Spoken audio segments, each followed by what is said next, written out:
Es gibt eine Insel, auf der seit ihrer Entstehung wissenschaftliche Experimente durchgeführt werden. Der Zugang zu ihr ist für Menschen verboten. Alle Wissenschaftler, die zur Forschung dorthin kommen, werden auf verbotene Gegenstände durchsucht. Die Geburt einer neuen Insel aus den Tiefen des Ozeans ist ein Ereignis von planetarischer Bedeutung. Auch Kontinente entstanden vor vielen Millionen Jahren, lange bevor Leben auf ihnen erschien. Die Insel, die durch den Ausbruch eines Unterwasservulkans in unserer Zeit über die Meeresoberfläche aufstieg, bietet Wissenschaftlern eine einzigartige Gelegenheit, die Prozesse der Entstehung und Ausbreitung von Leben auf der Erde unter den Bedingungen eines natürlichen Labors zu erforschen. Ein solch unglaubliches Ereignis ereignete sich am 14. November 1963 in der Nähe der Südspitze Islands in einer Gruppe vulkanischer Inseln. Durch einen glücklichen Zufall gab es Zeugen dafür. Der Beginn des Prozesses. In den frühen Morgenstunden dieses Tages fuhr das Fischerboot Eilifur 2 in den Gewässern des Atlantiks in der Nähe der Südküste Islands auf der Suche nach Kabeljauschwärmen. Der Ozean war ruhig.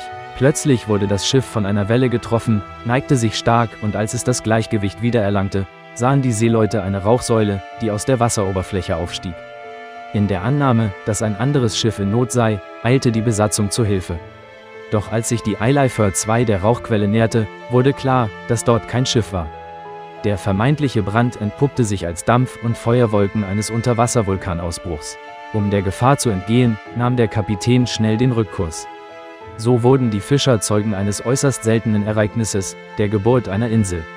Fotografen, Journalisten und Wissenschaftler aus der ganzen Welt strömten sofort in das Meeresgebiet, um alles mit eigenen Augen zu sehen. Doch der Ausbruch dauerte noch mehrere Tage an. Alles war in vulkanische Aschewolken gehüllt. Die Rauchsäule war in einer Entfernung von 120 Kilometern sichtbar.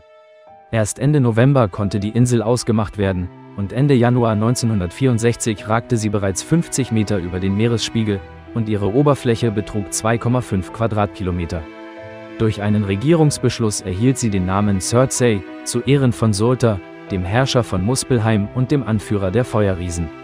Der nordischen Mythologie zufolge wird Surtur, wenn Ragnarök anbricht und alle Götter fallen, Feuer auf die Erde schleudern und die ganze Welt verbrennen. Ein ziemlich düsterer Name für eine neugeborene Insel, der den Isländern überhaupt nicht gefiel.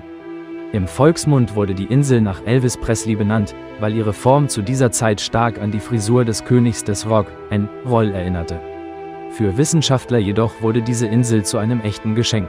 Zunächst befürchteten alle, dass sie nicht lange bestehen würde. Wenn sie nicht wieder auf den Meeresboden sinken würde, würde die Erosion sie zerstören. Und tatsächlich hatte sich die Oberfläche der Insel in 40 Jahren halbiert. Doch seit Mitte der 80er Jahre verlangsamte sich das Erosionstempo deutlich. Experten behaupten, dass sie in einigen Jahren aufhören wird, zu zerfallen. Seit dem Auftauchen von festem Gestein über dem Meeresspiegel werden auf Surtsey wissenschaftliche Forschungen durchgeführt. Um die Reinheit des Experiments zu gewährleisten, ist der Zugang hier eingeschränkt. Von Anfang an wurde von Wissenschaftlern genau festgestellt, dass sich Bakterien und andere Mikroorganismen bereits in den ersten Stunden nach der Geburt der Insel angesiedelt hatten. 1965 begannen Pflanzen zu erscheinen. Zunächst, wie erwartet, waren es Moose und Flechten. Mitte der 80er Jahre gab es hier bereits mehr als 20 Pflanzenarten. Als erstes blühte der Meersenf. 1998 wurde der erste Strauch entdeckt, die weidenblättrige Weide. Bis 2008 wurden bereits 69 Pflanzenarten gefunden. Jährlich erscheinen auf der Insel 2 bis 5 neue Pflanzenarten. Surtsey liegt auf dem Zugweg von Zugvögeln. Die Vögel düngen die unfruchtbare Insel mit ihrem Kot und tragen durch unverdaute Pflanzensamen zur intensiven Ausbreitung der Flora auf ihrem Territorium bei. Doch auch die Vögel selbst begannen, die unbewohnte Insel zu besiedeln. Als erste erschienen Sturmvögel und Papageientaucher, dann Möwen und bauten hier Nester. Es siedelten sich Schwäne, Gänse und Krähen an. Im 21. Jahrhundert wurden bereits Nester von Papageientauchern entdeckt. Auch Insekten haben sich schnell in der neuen Umgebung zurechtgefunden.